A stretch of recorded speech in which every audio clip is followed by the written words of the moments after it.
জান্নাতে কেউ অবিবাহিত থাকবে না, প্রত্যেকেরই দুটি করে পত্নী থাকবে, আর এই স্ত্রীদ্বয় হবে আদম কন্যা। ইবনে কাসির। দুনিয়ার এই সকল রমণীকে জান্নাতে প্রবেশের পূর্বে আল্লাহ তাআলা দ্বিতীয়বার সৃষ্টি করবেন।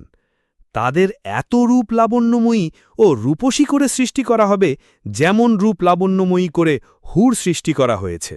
নবসৃষ্টের পর তাদেরকে কোনো মানব দানব তাদের স্পর্শ করবে না। এই রমণীরা স্বামীদের সমবয়স্কা, লজ্জাশীলা, লাজুক, পর্দানসীনা, নরম ও কোমল মনা হবে এবং প্রিয় স্বামীর প্রতি তাদের থাকবে অগাধ ভালোবাসা।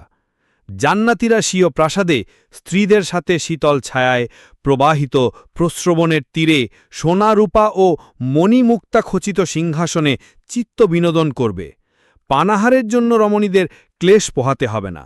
যা মন চাইবে সুদর্শন চিত্তাকর্ষক খাদেম তাৎক্ষণিক তা উপস্থিত করবে।